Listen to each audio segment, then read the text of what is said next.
elderflower. If you're lucky enough to have these where you live, then this is how I turn these flowers into an alcoholic drink. To begin with, you need some scissors and a basket. Now we just need to collect around maybe 45 of these.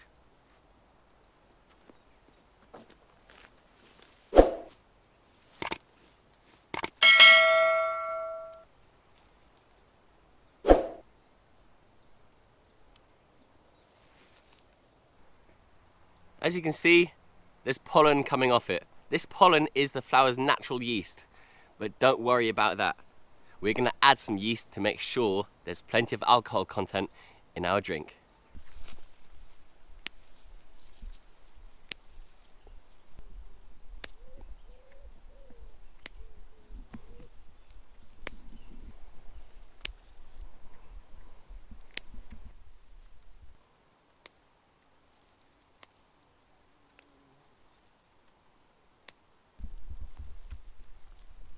One thing I try to avoid is picking elderflowers near a busy road. I would much rather walk down a country path with a basket and some scissors without being polluted by toxic car fumes. Something else that's very important is to try and pick these on a bright sunny day. That way the flowers will be fully open and you'll maximise the flavour in your drink. Once you've collected your 45 elderflower heads, it's then time to move on to the fermentation process. But before you do that, you have to make sure you have to sterilise everything. For example, I've got my brewing bin here, I've got everything I need to use, it's all been sterilised. You can either pour boiling hot water over it, or you can use sterilising tablets, they work just as well. So once again, make sure everything is sterilised. Now it's time to add the hot water, and we're going to add the sugar to the hot water and then dissolve it.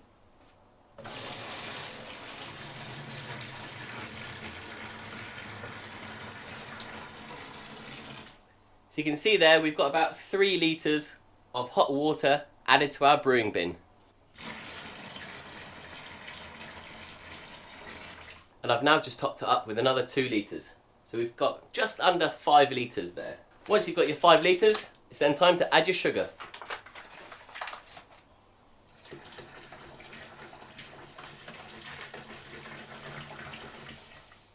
That's 1 kilo.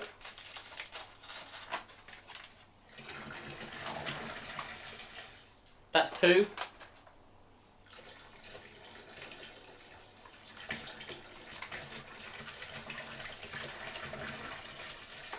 And that's 3 kilos of sugar added to the hot water.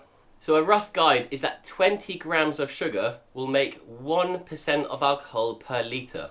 Meaning 5 litres of water, 1 kilo of sugar would give us a 10% alcohol content. Our aim today is to make approximately 15 litres, and for that we need 3 kilos of sugar, meaning we're going to end up hopefully with 10% alcohol content. And now using a sterilised spoon, stir the mixture until all the sugar is being dissolved into the water.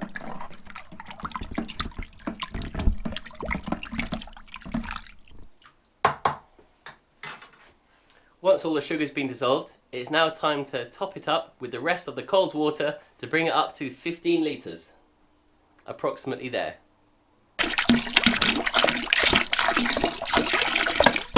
So now we've topped it up with cold water to 15 litres, it's now time to take these elderflowers and add them to the mixture. What I'm going to carefully do is just snip off all of these stems which we don't really need.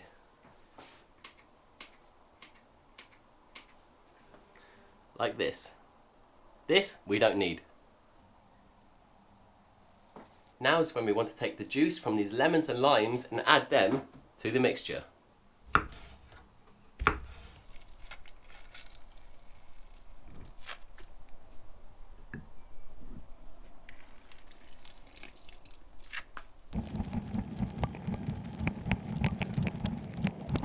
Once you've added the limes and the lemons, it's then time to give it a stir.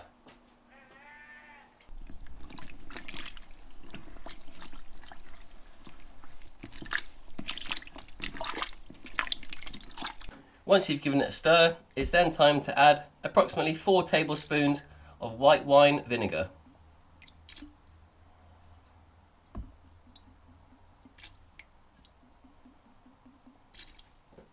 And then give it another stir.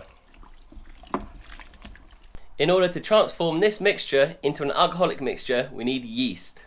I like to use champagne yeast. You can buy this online, it's fairly cheap. All you need to do is add this to the mixture at this stage.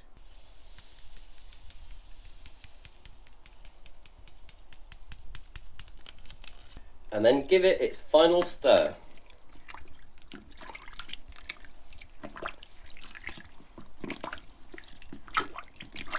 So this mixture I'm going to leave for 24 hours.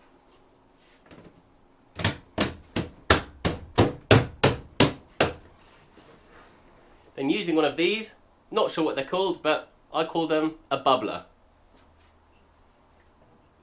And now what we should see over the next few days is gases bubbling through this, and then we know the sugar and the yeast are being converted into alcohol.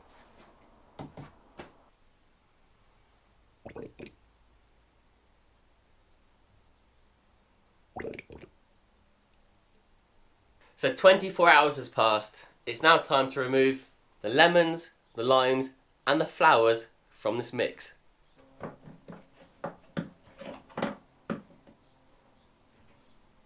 Oh, it smells incredible.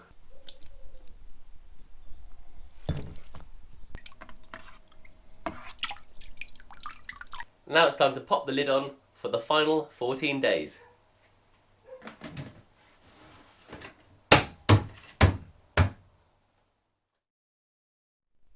It's now been 14 days and it's now time to bottle this liquid into these bottles. These bottles have been sterilised and I've also rinsed them with boiling hot water. Another thing I've done is I've placed a tiny bit of sugar, possibly a quarter of a teaspoon of sugar in each bottle.